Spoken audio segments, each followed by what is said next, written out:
ինչ կատարվում է ընդդիմության դեմ, մեր ազգային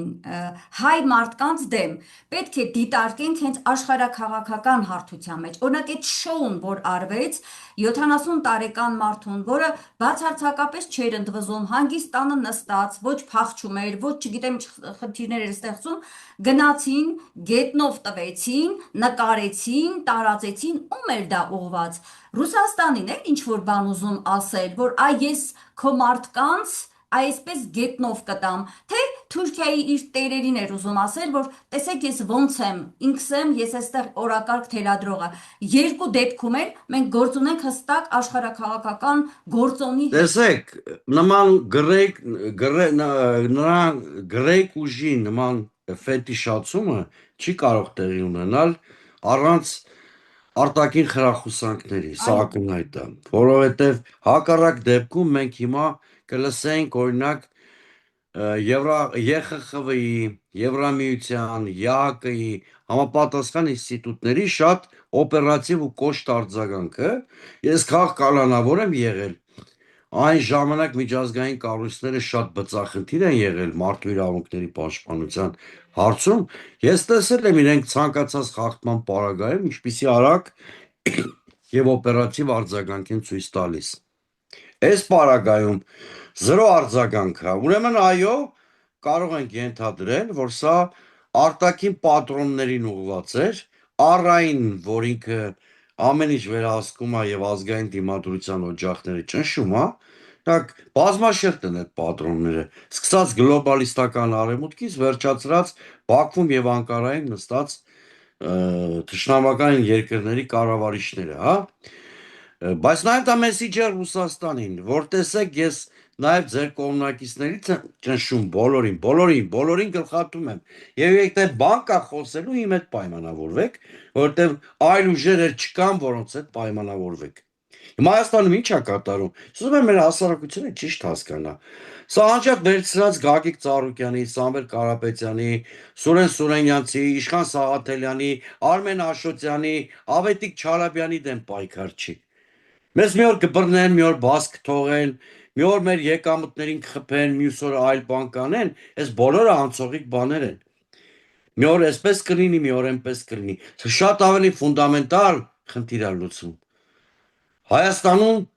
ընդդիմադիր դառնալը հավասարեցվում է քրեական հանցագործությանը։ Այսինքն, այսօր մեզ են հարվածում, որտեղ մենք ենք սպիկերները, մենք ենք process-ի կամ հասարակական կարգի առաջատարները։ Մեր հարցերը լուծելուց հետո հասնելու են ամեն շարքային մարդուն, որը կհանդգնի նույնիսկ կենցաղային մակարդակում հակադրվել իշխանությանը։ Դրա համար ես այսօր են ցեմ զավոդի աշխատողները իրենց մաշկի վրա արդեն զգում են իմ ասացի հետևանքները։ Փաստացի գործազուրկ են դարձել։ Փաստացի Հասունանում սոցիալական բունտը, օրինակ, ինչու չի դա դա էլ է համատարած։ հասունանալու, դա հարգելի Արմենի, ամեն ինչը քաղաքականության մեջ ունի էվոլյուցիոն զարգացման տրամաբանություն, մանավանդ մեր ընդդիմությունը հեղափոխական չի։ Տարբեր պատճառներով հիմա չքննարկենք դա ոչ լավ է, ոչ վատ է, դա փաստ է։ Իրենց հետագծով այս ընդդիմության առաջնորդները հեղափոխական հետագիծ չունեն, շատ ուղիղ ասեմ, որտեղ խոշոր կապիտալի ներկայացուցիչները իրենց կերպով ու բնույթով հեղափոխական չեն լինում, որտեղ խոշոր կապիտալի կողմնակից նշանակում է կայունության նկատմամբ շատ մեծ հարգանք ունեցող մարդ։ Այդ պարզ է ինչի։ Նույնը նախկին նախագահի կարգավիճակ ունեցող մեկը չի կարող հեղափոխական լինել, որտեղ անցել է պետական ինստիտուցիոնալիզացիայի շատ երկար ճանապարհով։ Այդ մարդիկ իրանց հետագծով չեն կարող հեղափոխական լինել, հետևաբար մեր մոտ զարգացումները էվոլյուցիոն ընթացքով են լինելու։ Ասում եմ, սա լավ կամ վատի խնդիր չի։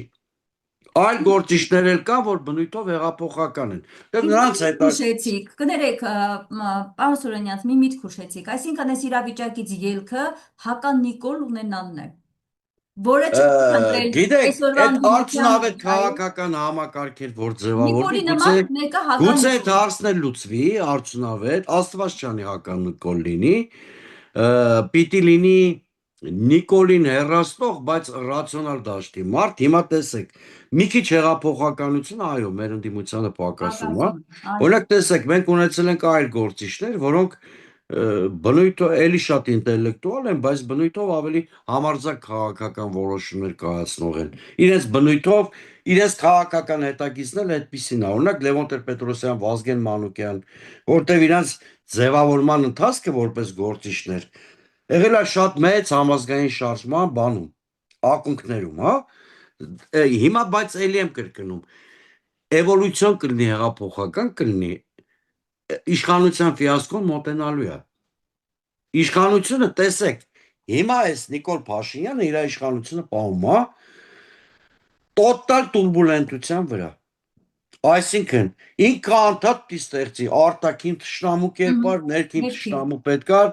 չակերտների մեջ հերոսաբար այդ թշնամիների դեմ պայքարի եւ փորձի հասարակությանը կերակրել այդ թշնամիների դեմ պայքարի այո, տեսարաններով։ Ինչ որ Դանիել Հովհաննիսյաններն էլ պիտի հայտնվեն, դա հանուն ինքնիշխան եւ ժողովրդավարական Հայաստանի պայքար ներկայացնեն։ Հայաստանը ոչ ժողովրդավար է, ոչ էլ ինքնիշխան է։ Սա այնքան ակնհայտ է, որ չեմ էլ ուզում այդ ցածր բանավեճի մեջ մտնեմ, որովհետև ինքնիշխանություն ունի 4-5 հատկանիշ, որ գոյություն չունի հիմա Հայաստանում։ Միայն այն փաստը, որ դու Ադրբեջանի պատվերով սահմանադրություն ես փոխում, պահանջով, էլ ինչ ինքնիշխանություն։ Կամ մի հատ ինքնիշխան երկիր ասեք, որի տարածքները օկուպացված են։ Դուք դեռ ինքնիշխան երկիր գիտեք եւ աշխարհում։ շարունակում է զիջել, ասում է Այո, դիպա տանք, կամ որպեսզի Ադրբեջանը ժողովրդավարությունը ունի շատ կոնկրետ 3 հատկանիշ։ Դա լեգիտիմ ընտրություններն է, դա իշխանության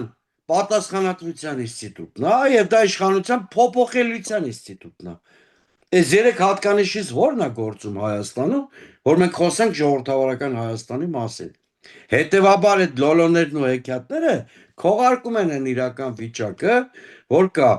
Հիմա տեսեք, աշխարհի որևէ երկիր չեք գտնի, որ որևէ բիզնեսմեն խնդիր ունենա պետության հետ, այդ բիզնեսմենի բոլոր տնտեսական ենթակառուցվածքները ողնաշարին հարված ստանան։ Չկա դες բան։ Մարդը խնդիր ունի օրենքի հետ, կոնկրետ մարդու արծը քննվում է,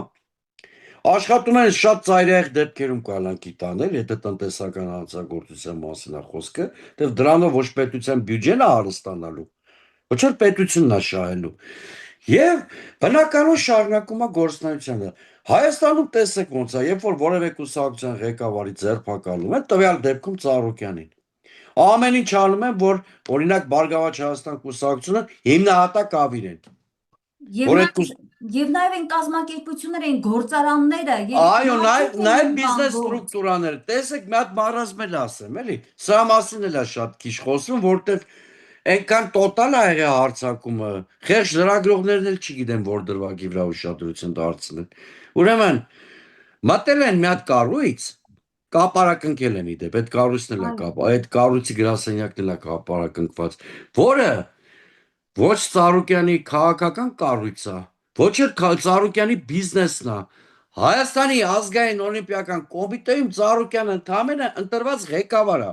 Վաղը դուք կարող եք ընտրվել կամ ես, օրինակ։ Դա ՀԿ-ն է, որը պարբերաբար ընտրում է կառույցի ղեկավարը, ոնց որ կուսակցություններն են ընտրում։ Այդ ՀԱՕԿ-ի Աբովյանի 9 հասցեում գտնվող շենքը կապարակ կնքել են գրասենյակը։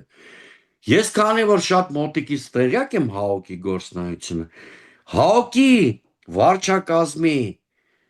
ադմինիստրացիայի հիմնական գործառույթը արտաքին սպորտային կապերի ամրապնդումն է։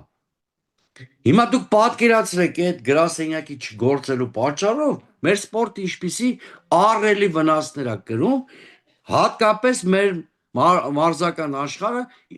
մարզական աշխարհի իմիջը ինչպիսի մեծ հարվածի տակ է դրվում։ Կամ ասենք մտնում եք Օլիմպիադան, խուզարկության։ Ինչ է կոտար երկրացի սպորտսմեններին դիվադադարանում առավոտը ժամը 7:30։ Բա լավ մեր երկրի մասին այդ մարդիկ գնալու են իրենց երկրներ, չէ՞։ Մեր երկրի մասին ինչ կամ էլ երեք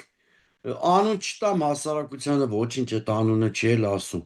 Մի գործարարից ցավով պատմում է, Մասնավոր սեկտորում գործունեություն ծավալող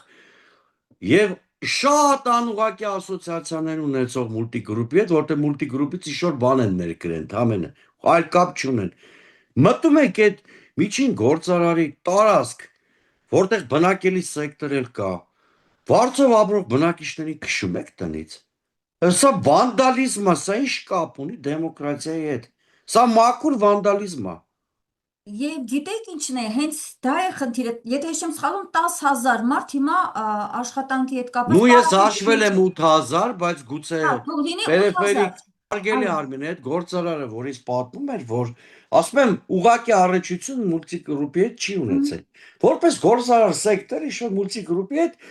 կարծեմ դիզվառելիքի հարցում ինչ-որ համագործակցություն ունեն։ Գործարարին ինձ պատմում էր, որ իրա կառուցած մասնավոր սեկտորից, բնակելի սեկտորից վարձով ապրող մարդիկ են, ասենք շինություններ է կառուցում, մարդիկ շատ մատչելի վարձով ապրում են։ Վտարել են առավոտը 7:30 ուշերության շրջանում գտնվող կնոջ։ Հետո սրանք խոսում են հումանիզմից, խոսում են մարդասիրությունից, խոսում են դեմոկրատիայից։ Հասկանում եք, կամ են կենթանին ինչ էր արել այն առյուծը։ Հատուկ արեցին, որ ցավ պատճառեին Ծառուկյանին, ես այդպես եմ կարծում։ Չնայած այդ առույցը, որ անկեց, շատ անկեղծ ասեմ, շատ մարկանցից ավելի արժանապատիվ էր։